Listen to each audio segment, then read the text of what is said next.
예, 매주 토요일마다 찾아옵니다. 게스트가 묻고 진행자가 답하는 역시나 박정호. 오늘도 저 아나운서 오승훈이 질문하고 박정호 교수님이 답하겠습니다. 교수님 안녕하세요. 예, 안녕하세요. 예, 역시나 박정호 중국을 시리즈로 조망해보고 있잖아요. 예. 네, 오늘은 미중 갈등이 계속되는 가운데 향후 중국 경제를 예측해보는 시간 가져보겠다고 하셨는데 네, 올해 11월이죠? 예. 미국 대선이 있습니다. 맞습니다. 그럼 역시나 올해도 미국 정부의 대중국 압박이 계속 될는지 이게 좀 관심거리인 것 같아요. 네, 지금 분위기상 더 수위가 높아지고 더 고강도로 중국을 압박할 것으로 전망되고 있습니다. 예. 그 여러 가지 이유가 있는데요. 네. 일단 바이든 입장에서도 자신이 이제 재선에 당선이 또 한 번 돼야 되는 상황인데 네. 사실 바이든의 요즘 인기가 너무 없어요. 그렇죠. 근데 이것도 조금 설명을 좀 드리면 네. 이해가 될 것 같으실 중요하게 좀 뭐랄까 힌트를 얻으실 것 같은데요. 예. 많은 분들이 아니 요즘 미국의 설문조사 봤더니 바이든 대통령이 너무 고령이라서 대통령을 또 수행하기에 적합하지 않다라는 여론조사가 너무 많던데 네. 그럼 민주당은 이런 고령의 대통령을 왜 앉혀놓고 재선까지 왜 하게끔 두고 있는 거냐 이런 질문들을 많이 하시더라고요. 예. 그런데 이렇게 보시는 게 제일 정확한 미국의 정가에 대한 평가인데요. 예. 뭐냐 하면 원래 코로나19 전을 한번 떠올려 보세요. 그때 트럼프 대통령이 당연히 재선에 당선될 분위기였어요. 네. 왜냐하면 미국 경제가 너무나도 좋았거든요. 고용은 완전 고용 상태에 준하는 수준이었었고요. 그리고 미국에서는 네. 기본적으로 원래 대통령을 2번 하고 그만두는 게 일반적인 그래 왔던 것 같아요. 그렇죠. 네. 아닌 사람이 딱 두세 명 있는데 음. 대표적으로 카터라든가 네. 아버지 부시 대통령 네. 이 두 사람이 재선에 당선하지 못하고 한 번만 대통령을 하고 그만두게 됐던 가장 큰 이유는 경제 경제. 아니었어요? 맞습니다. 예. 그래서 클린턴도 바보야 문제는 경제야. 경제야. 그거죠. 예. 그런데 그러면 경제가 트럼프 때 그렇게 좋았으니 당연히 재선에 또 트럼프가 한 번 더 하겠구나.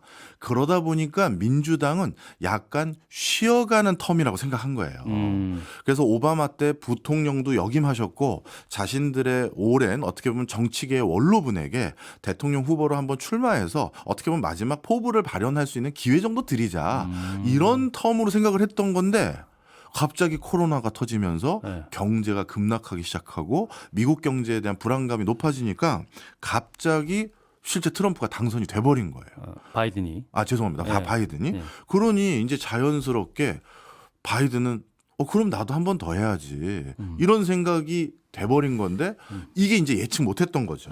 근데 교수님 말씀을 바이든이 들으면 굉장히 기분 나쁠 것 같긴 물론 합니다. 사실입니다. 네. 당사자가 들으면 엄청 기분 상하시겠죠. 그렇지만 여러 가지 그동안의 중론을 봤을 때 어떤 사람이 당선이 되고 그 사람이 상당히 통치를 잘했을 경우 재선에 다시 출마할 때는 상대편 정당에서도 엄청나게 경쟁력 있는 후보를 내세우지 않아요. 그럴 때는 약간 쉬어가는 텀이라는 표현은 너무 과하지만 자, 다시 이 얘기를 왜 하느냐. 네. 지금 이렇게 스텝이 꼬인 거죠. 민주당 입장에서는. 그러다 보니까 자연스럽게 우리 바이든 대통령에 대해서 점점 지지도를 더 모아주기 위해서 뭘 해야 된다? 이럴 때 항상 좋은 게 있죠. 제3의 적을 만들어서 뭉치게 하는 게 제일 좋아요.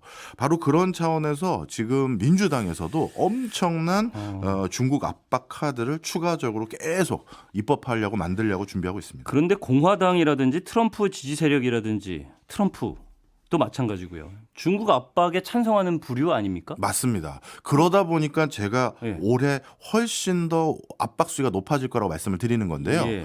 민주당도 그다음에 공화당도 양쪽 모두 유권자들 대상으로 설문조사를 했죠.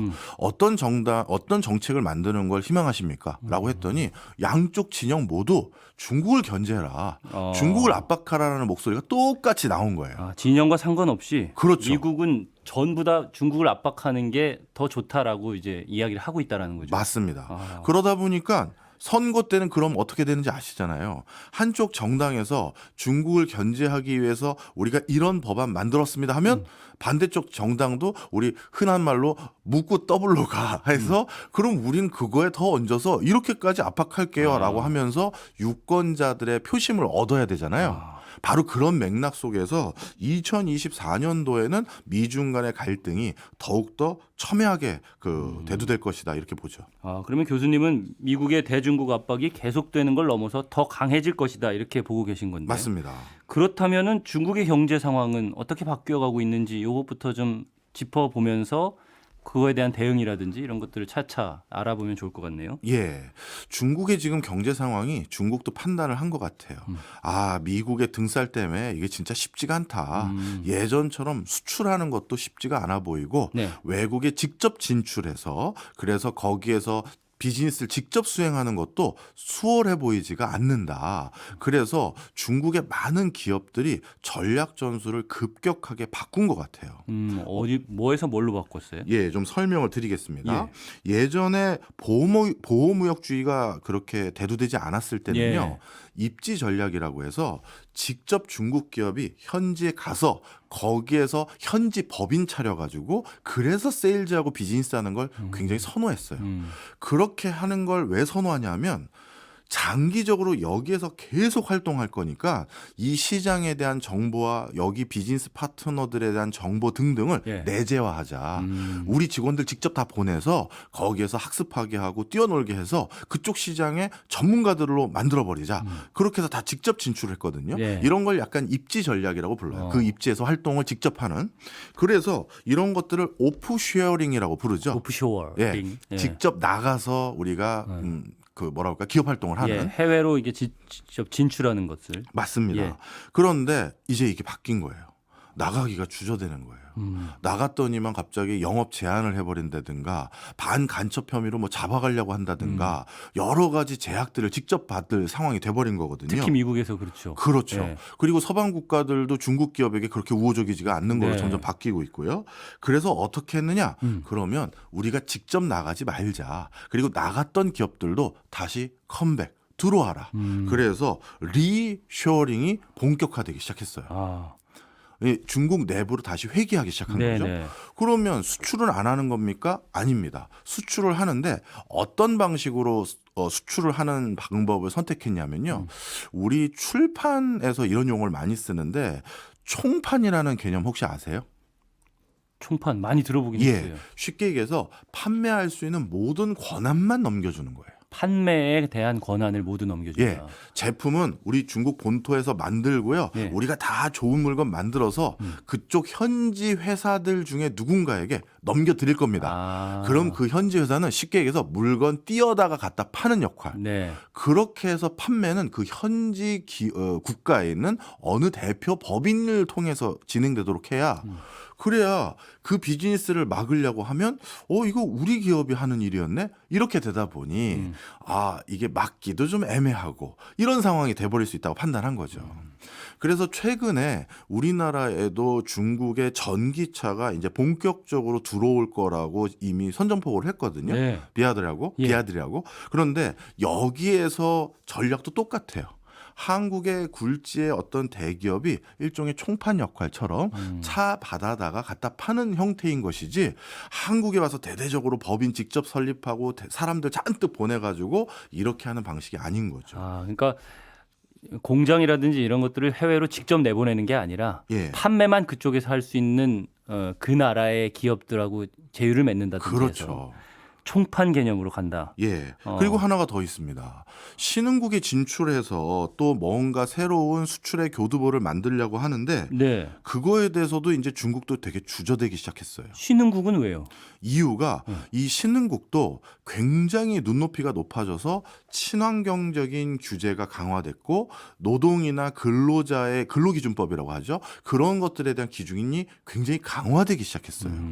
이게 왜 중요하냐면요. 대부분 신흥국의 공장을 차리는 즉 저개발 국가의 공장을 차리는 가장 큰 이유 중에 하나가 환경 규제가 약하기 때문이거든요. 아직 선진적인 어떤 인프라, 제도 이런 게 입안되지 않는 나라들이 많기 때문에 조금 환경에 대해서 좀 느슨하게 우리가 규제를 적용받을 수 있지 않겠느냐 그런 기대감도 솔직히 있는 거거든요. 네. 그리고 거기 있는 근로자들이 뭔가 중금속이라든가 독극물이라든가 이런 물건들을 직접 만지고 처리하는 그 작업 현장에 뛰어들고 있다 하더라도 자국 내에서나 OECD 국가에서는 그런 근로자들의 환경들에 대해서 엄청나게 제재하면서 안전하게 근무할 수 있는 요건을 강화하고 있잖아요.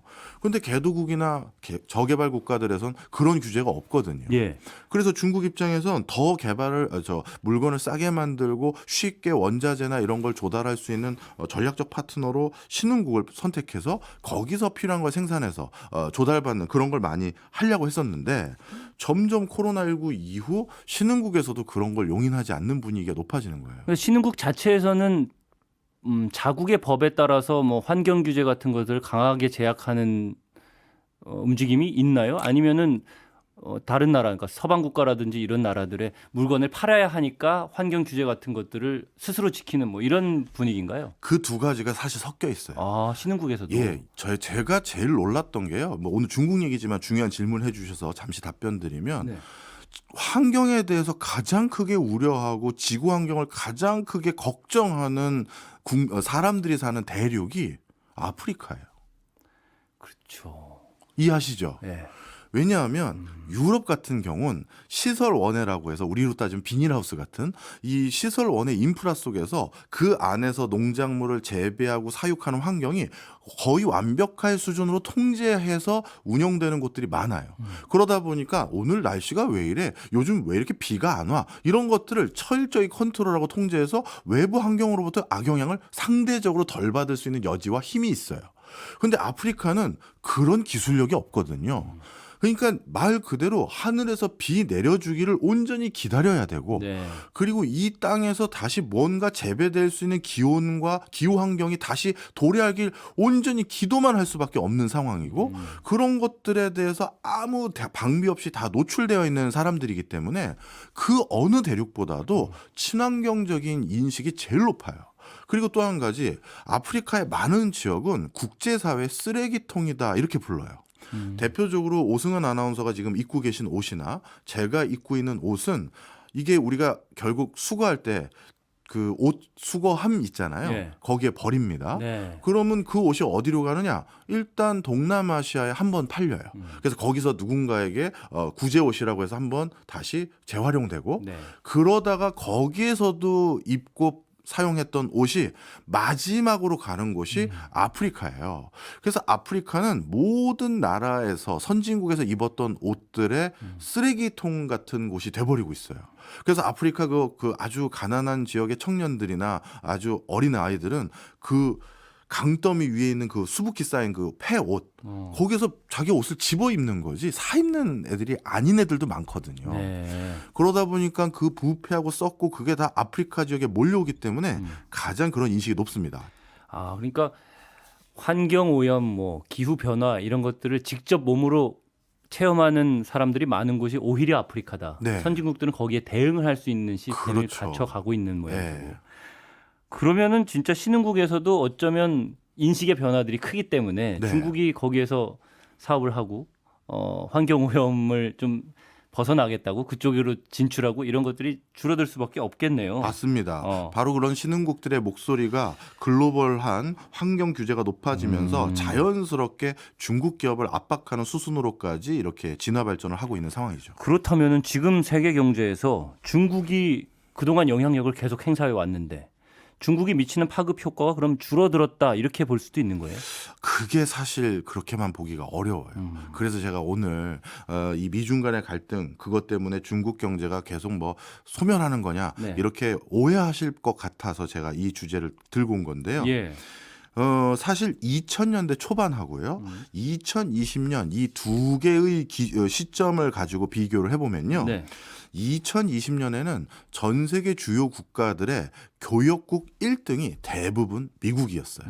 뭐 수입을 하든 수출을 하든. 네. 그런데 2020년으로 그 지도를 다시 그려보면 20년 만에. 예, 전 세계 교역국 1등이 중국인 나라가 미국인 나라보다 훨씬 더 많아졌어요. 그 얘기 무슨 얘기냐? 일상생활을 하는데 필요한 수많은 물건들, 그리고 뭔가 제품을 만드는데 필요한 원자재, 이런 것들의 상당 부분을 이미 대부분의 국가들이 중국에 의존하고 있다. 우리나라 교역량 1위가 중국이었습니다. 그러다가 다시 요즘은 또 바뀌어가긴 하죠. 네. 그렇군요. 첨단 기술 분야 같은 경우는 어때요? 네, 이것도 좀 말씀드리면요. 이거는 첨단 기술을 또 뭘로 보느냐의 통계에 따라 다 다르지만 네. 미국에서 백악관에서 백서라는 게 나와요. 그러니까 우리 백악관이 올 한 해 이렇게 통치했고 앞으로 이렇게 정치를 이어갈 겁니다. 이거를 전망하는 그 백서가 나오는데 예. 최근에 백악관에서 나왔던 백서에서 뭐라고 딱 명시가 되어 있냐면 미국의 유일한 경쟁국은 중국이다라고 써 있어요. 그러니까 러시아도 아니고 유일하다. 우리를 넘볼 수 있는 유일한 나라는 중국이다라고 하면서 그 백서 안에 어떤 내용들이 담겨져 있냐면 잠깐만요. 근데 유일한 경쟁국이라고 한 게 경제적인 분야에서 그런 겁니까? 아니면은 그냥 포괄적으로 유일한 경쟁국 이렇게 써놓은 겁니까? 경제와 다 아우르는 개념이었는데요. 거기에서 그 세부 카테고리로 여러 설명이 있는데 그 중에 하나가 이 첨단 과학기술 분야예요.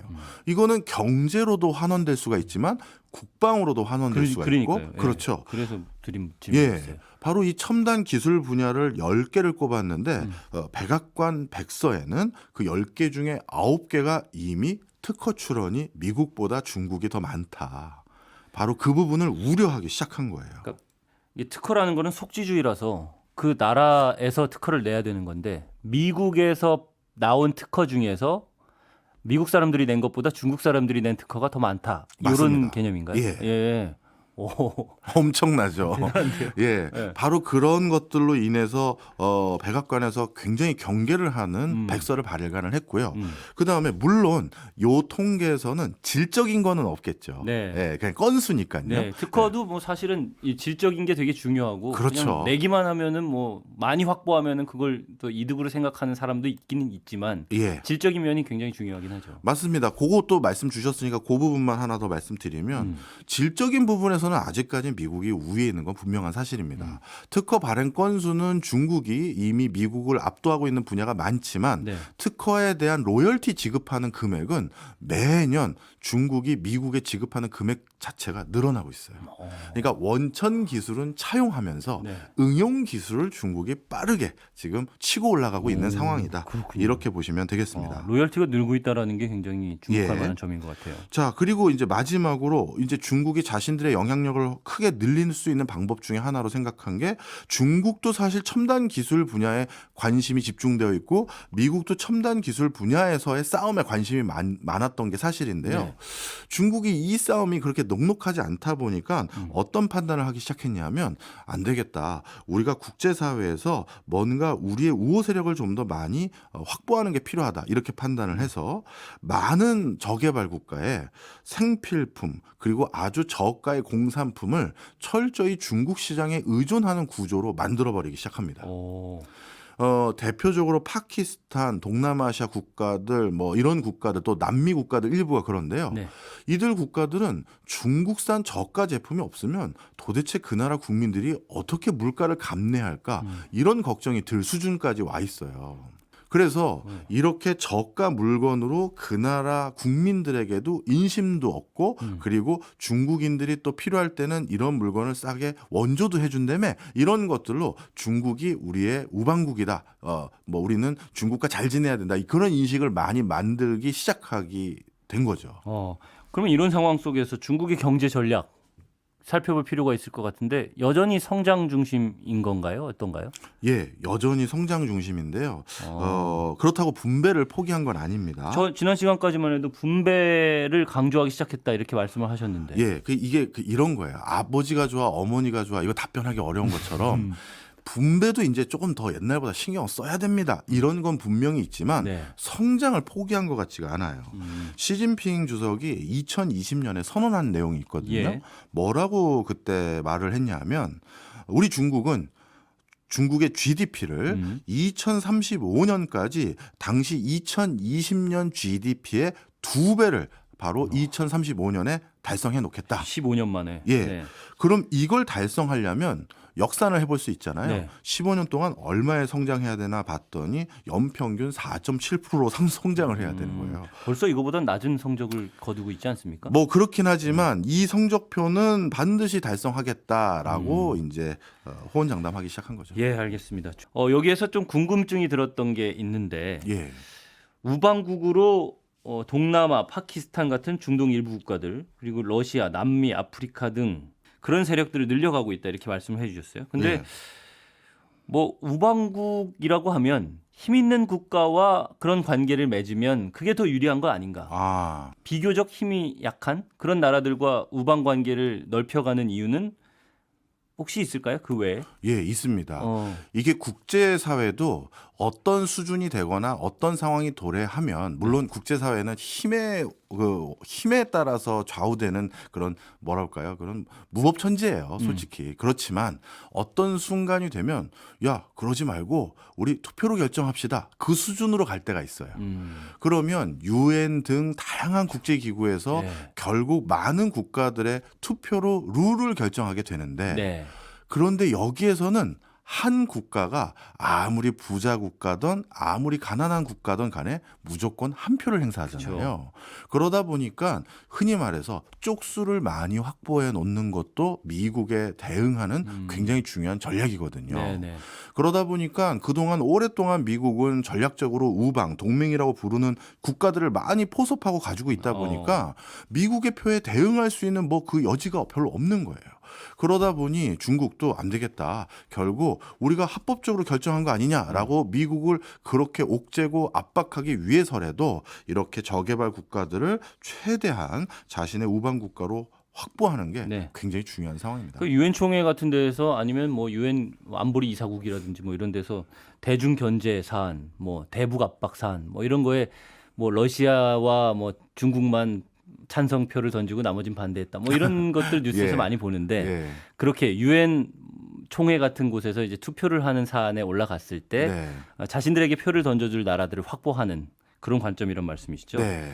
그렇게 해서 실제로 그럼 많이 늘려가고 있는 상황이에요. 그럼요. 실제 그래서 중국 같은 경우는 국제기구에 중국 친중 성향의 의장들, 총장들, 뭐 사무총장이라고 부르죠. 네. 이런 사람들을 앉혀놓거나 중국이 의장 국가 역할을 하는 국제기구를 점점 늘려가고 있어요. 예를 들어서 우리는 잘 모르는 세계 관세기구, 세계 보건기구, 세계 노동기구, 세계 뭐 지식재산기구, 뭐 5만 가지 기구들이 많아요. 예.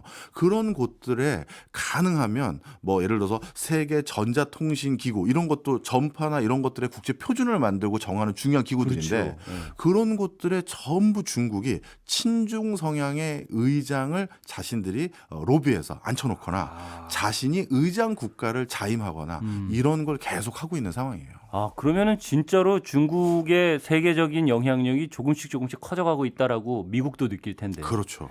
그러면 미국은 앞으로는 중국을 어떻게 견제해야 할까 이런 고민이 있겠는데요? 네. 사실 그래서 미국 내부에서는 굉장히 다양한 분석들을 한 걸로 보여져요. 네. 제가 이 타이틀로 논문이나 보고서 검색을 했었을 때 걸린 보고서 건수만 최근 한 10년 동안 거의 몇천 건이 있더라고요. 어떤 타이틀로 검색을 하셨어요? 중국이 어떻게 이렇게 빨리 치고 왔을까? 캐치업을 이렇게 빨리 했는지 그거에 대한 연구 분석했던 내용들이 엄청 많은데 네. 결과는 뭐냐? 미국 정부가 지금 내세운 결과가 뭐로 슬로건을 잡고 있냐면 얘네들 불공정 거래하는 애들이에요. 그리고 시장 경제를 교란하는 애들이에요. 네. 이 논조로 슬로건과 프레임을 잡았어요. 그러면 일단 제일 처음 말씀드리고 시작해야 될 게 예. 그럼 이게 사실이냐? 라는 부분부터 말씀을 드려야 돼요. 예. 일부는 사실이고 당연히 일부는 또 사실이 아니에요. 반드시 본인들의 실력도 있는 거죠. 올라왔다라는 거죠. 맞습니다. 예. 예를 들어서요. 우리 오승훈 아나운서도 엔지니어 출신이시기 때문에 아시겠습니다만 우리가 어떤 기술을 내재화하는 가장 수월한 방법은 역설계잖아요. 그렇죠. 네, 누가 먼저 그거 해놓은 거 받아다가 분해해서 다시 조립하는 과정에서 그 메커니즘을 이해하고 아 이런 식으로 하면 되는구나. 그런데 이거 괜히 국제 특허나 이런 데 또 위촉되면 안 되니 살짝 변형해서 우리가 이렇게 한번 해보자. 그리고 그 개선점 좀 더 이렇게 넣어보자 이런 거란 말이에요. 그러면 미국도 그동안 그렇게 발달해 왔고 일본도 그랬고 우리나라도 그랬어요. 네. 중국도 똑같이 그런 과정으로 고도 성장을 하고 있었던 게 분명한 사실이에요. 그렇죠. 그런데 그거를 만약에 미국 정부가 있는 그대로 얘네가 실력이 있었던 부분도 있네요라고 인정해버리면 걔네를 억압하고 누를 대의명분이 없어지잖아요. 그러다 보니까 여기에 대해서 어떤 프레임을 이제 씌우기 시작한 거냐면 우리 기술 빼간 애들이다. 산업 스파이들이 기술 유출해 갔다. 그리고 얘네들은 저작권이나 특허나 지식재산권에 대해서 네. 전혀 보호를 안 하고 있는 국가들이다. 그 기술이나 이런 축적들이 부정하게 축적된 것이다라고 프레임을 그렇죠. 씌웠단 말씀이세요? 맞습니다. 네. 자, 그러면 아니 교수님 진짜 중국이 부정하게 기술들 막 남용하고 뭐 짝퉁 물건들 막 만들고 사실이지 않습니까? 예. 아니, 당연히 사실이죠. 예. 그런데 그게 올바른 일이라는 게 아니라요. 네. 그거는 과거 우리나라도 그랬었고 일본도 그랬었던 적이 있고 많은 어떻게 보면 개발 단계에 있었던 국가들이 비슷하게 만들어 보자로 시작했다가 그러다가 독창성, 창의성, 개성이 생기는 거거든요. 그런 일련의 과정인 부분도 부분적으로 있는데 이거를 정말 대의명분으로 삼는 거예요. 어떻게든 기술을 발달시키지 못하게 만들기 위해서요.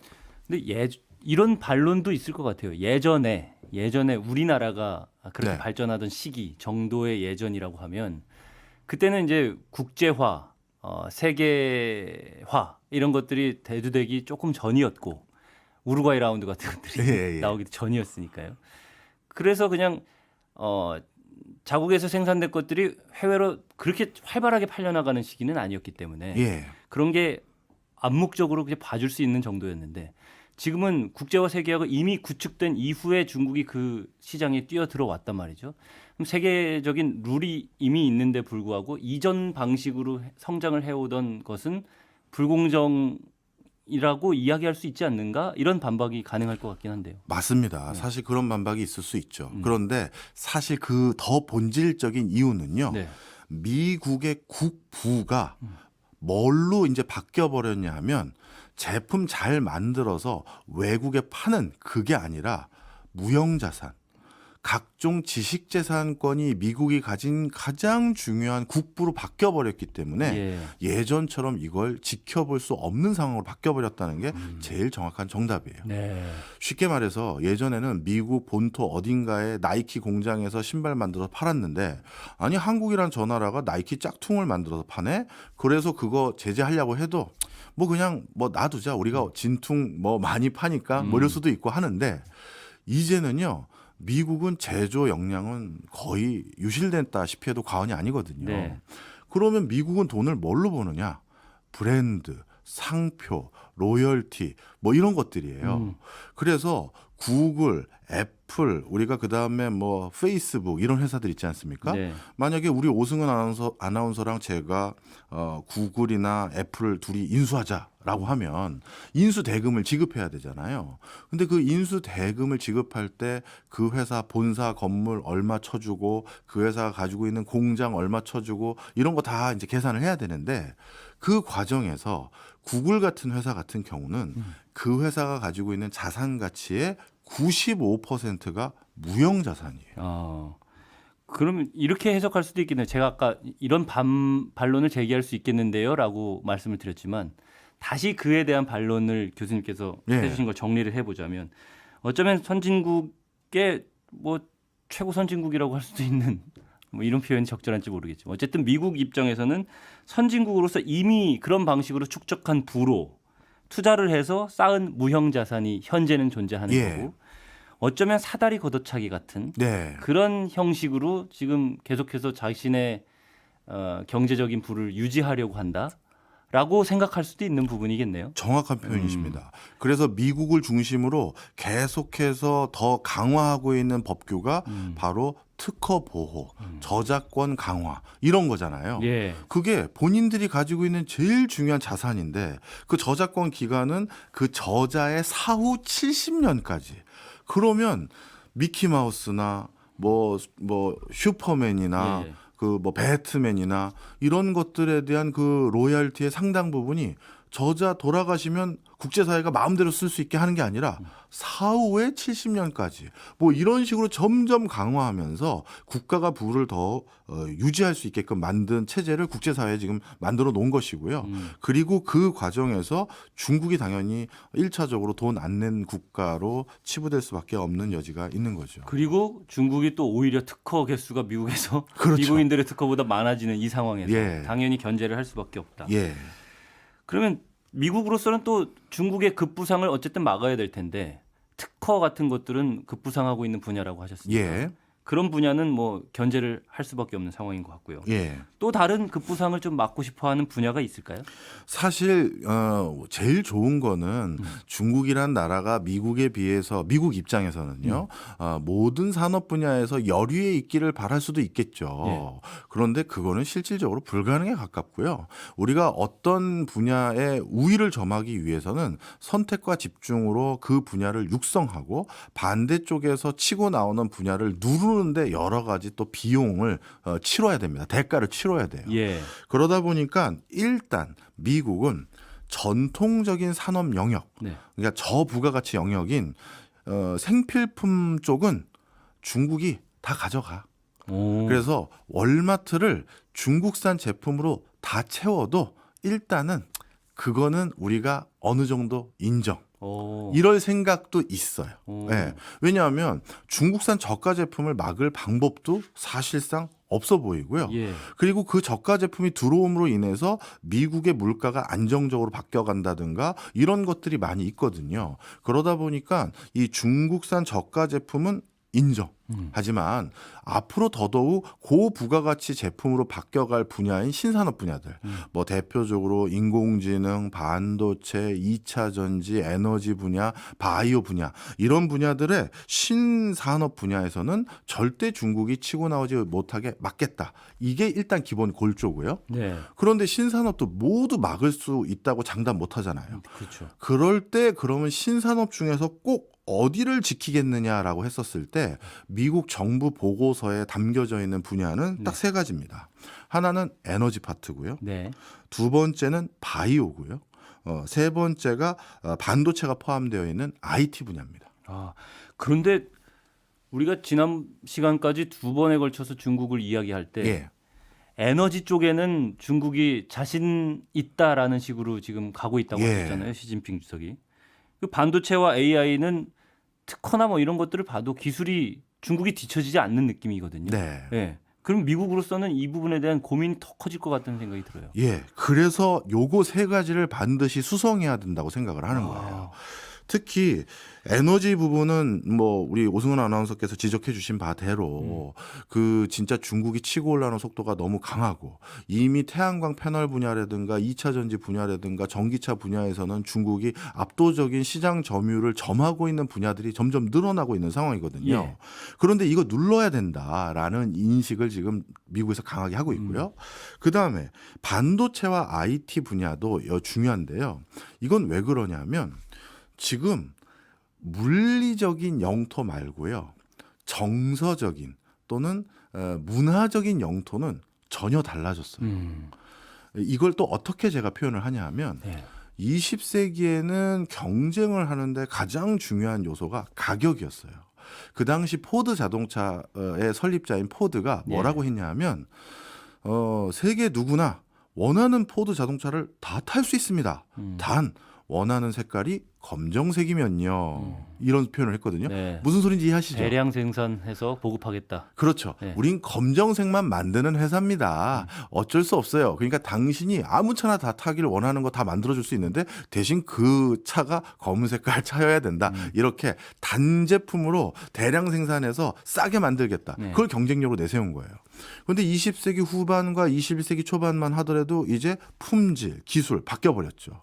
그런데 21세기 중반 넘어서는 가격도 아니라 기술도 아니라 이제는 세력이 중요한 상황으로 바뀌어버렸어요. 세력이요. 플랫폼, 인공지능, 데이터 전부 다 뭐죠? 얼마나 많은 유저를 확보하느냐. 예. 이게 가장 큰 부의 원천이 돼버리는 거예요. 네.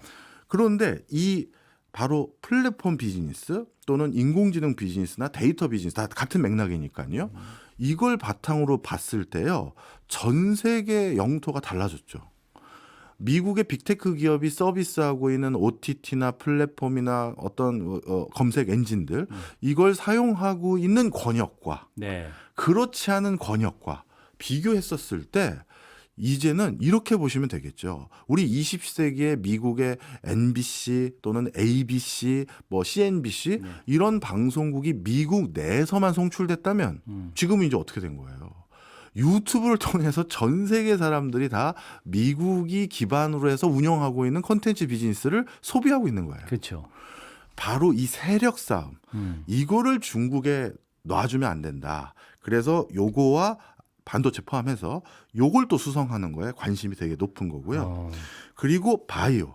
이 바이오는 와, 제가 봤던 고부가가치 산업 중에 가장 핵심이 바이오예요. 이거는 뭐 우리 코로나19를 거치면서 우리나라 사람들이 뭐 전 세계 사람들이 다 느낄 거예요. 그렇죠. 네, 바이오의 힘이라는 걸. 맞습니다. 네. 그 신약 하나 개발한 그 회사가 누렸던 그 천문학적인 수익과 그렇죠. 갑자기 오르는 그 시가총액과 그리고 더 황당한 건 그 약의 그 원료라고 해야 될까요? 그 단가가 뭐 나트륨 좀 넣고 뭐 좀 넣고 제가 잘 몰라서 하는 소리지만 진짜 그 말도 안 되는 단가로 1톤 선적해서 보내면 이게 자동차 뭐 100만 대 수출한 것과 똑같은 영업이익을 달성하니 이게 어마어마하거든요. 그들이 주장하는 거는 그 제약회사들이 주장하는 거는 어쨌든 신약을 개발하기까지 엄청난 투자를 해야 한다. 그러니까 이제 개발하고 나서 그것이 유통되기 시작하면 거기에서 당연히 수익을 거둬들여야 한다라는 건데 그렇죠. 정말 천문학적인 돈을 거둬들이니까. 그렇죠. 바로 그런데 이 바이오 산업을 아까 이제 세력이 중요한 미래 산업과 똑같이 왜 중요시 여기냐면 이번에 CES도 마찬가지고요. 미국의 스타트업들이 새로 스타트업 테마로 잡고 창업한 이슈들에 가장 빈번하게 이슈가 되고 있는 게 다 실버 산업들이에요. 전 세계 가장 부유한 국가들 모두 다 늙어가고 있거든요. 그렇죠. 고령화 사회가 되가 전 세계적으로. 그럼요. 네. 그리고 오승원 아나운서님은 제가 장담하는데 네. 100세 사세요. 우리 나이가 다 그런 나이대란 말이에요. 그렇죠. 이게 뭐 우린 좀 씁쓸하죠. 장담 하는데 네. 뭔가 이렇게 왜? 미래를 점치는 사람 같은 아니, 느낌. 그만큼 이제 기술력이 좋아진다는 네, 얘기인데. 맞아요. 네. 그런데 그러면 이렇게 무궁무진한 또 다른 이제 시장이 그 실버 산업이라는 게 열려가는데 그 핵심이 바이오니까 네. 이것도 놓쳐서는 안 된다라는 거죠. 자, 그럼 여기 정리 한 번만 할까요? 예. 미국은 아까 오프닝에서도 제가 말씀드렸습니다만 테무가 미국 시장 진출해서 소상공인들 상권이나 이커머스 시장까지 잠식해 가고 있는 거 물론 그것도 막고 싶고 첨단 산업도 막고 싶고 다 막으면 좋겠죠. 네. 그런데 A부터 Z까지 내가 저쪽 국가를 다 이길 수 있다? 그러긴 쉽지 않아요. 마치 우리나라도 미국보다 잘하는 면이 있는 것처럼요. 그랬을 때 마지막까지 우리가 꼭 이거는 지키자. 이게 에너지, 바이오, 반도체를 비롯한 IT 요 세 가지다. 아, 그 세 가지를 지키는 것도 제가 볼 때는 쉽지는 않아 보이긴 합니다. 그럼요. 그런데 이런 생각도 들어요. 그러면 결과적으로 미국이 생각하는 네. 유도해 나가고 있는 네. 중국의 미래 모습, 네. 미국이 원하는 네. 그런 모습은 어떤 모습일까 궁금하거든요. 간단합니다. 네. 미국이 중국을 망하길 원한다라고 생각하면 이건 정말 경제를 모르시는 분들이 하시는 말씀이에요. 예. 그랬다가는 미국도 손실이 엄청나고요. 세계 경제 피해가 입는 규모도 엄청나요. 지금 이미 중국이 그렇게 세계 경제의 뭐 제조업이라든지 이런 예. 걸 통해서 영향력을 가지고 있으니까 그럼요. 망하면 보급해줄 곳이 없어지는 그렇죠. 그런 현상인가요? 이미 또 너무 얽히고 설켜서 맞물린 부분이 너무 많고요. 그래서 제일 좋은 희망사항은 네. 위상 약화인 거지 중국을 파괴하는 게 아니에요. 그럼 위상 약화는 어느 정도의 위상 약화를 생각할까요? 이게 이제 네. 어떤 표현이 제일 적합할까 이제 제가 고민을 했는데 네. 요게 제일 나을 겁니다. 지금 이 상태로 중국이 발달하다 보면 미국의 그 GDP 규모를 넘어서는 시점이 2034년에서 2040년 사이로 전망하는 기관들이나 학자들이 많으세요. 예. 그거 맞겠다는 거예요. 규모 자체가 더 커지는 거 이거 절대 안 된다라는 거죠. 그래서 중국 경제라는 게 미국의 전체 GDP의 뭐 70에서 80% 수준, 뭐 많아봐야 90%안 되는 그런 수준에서 머물러 있기를 희망하고, 그리고 원천 기술, 그리고 첨단 과학 기술 분야 이런 것들은 철저히 미국에 의존하는 구조. 예, 그런 것들을 계속 유지하는 형태. 요게 미국이 원하는 중국의 모습인 거죠. 그러니까 나보다 커지진 말아라. 내 영향력 아래에 있긴 그렇죠. 있대. 그 안에 아래에 있기만 하다면 어느 정도 커지는 건 용인해 주겠다. 그렇죠. 그러면 내가 방생할게. 누구처럼? 일본처럼. 네. 그렇다면 2040년이나 50년에는 중국이 미국의 GDP를 넘어설 수 있다라는 전망들이 나오고 있는 상황에서 또 교수님께 좀 힘든 질문을 드리자면 네. 그러면 미중 갈등의 최후 승자는 누가 될까? 네. 이 부분은 굉장히 저는 궁금합니다. 그렇죠. 요거를 또 오늘 얘기해 드릴 수가 없어요. 그런가요? 네. 우리 송 경제는 늘 말씀드립니다. 장복하셔야 됩니다. 약을 끊으면 안 돼요. 약을 끊으시면 안 돼요. 체질 개선하시려면 비타민은 꾸준히 드셔야 됩니다. 그러면은 다음 주도 그렇다면은 중국이죠. 중국이라는 거죠. 알겠습니다. 시간 관계상 끄는 겁니다. 예, 송 경제는 장복하기 위해서 끝까지 답을 안 해주시는 박정호 교수님이었습니다. 예, 역시나 박정호 1, 2부 다 들으셨고요. 저는 또 여기서 마치고 다음 주에 다시 찾아뵙도록 하겠습니다. 인사드릴게요. 예, 감사합니다. 예, 고맙습니다.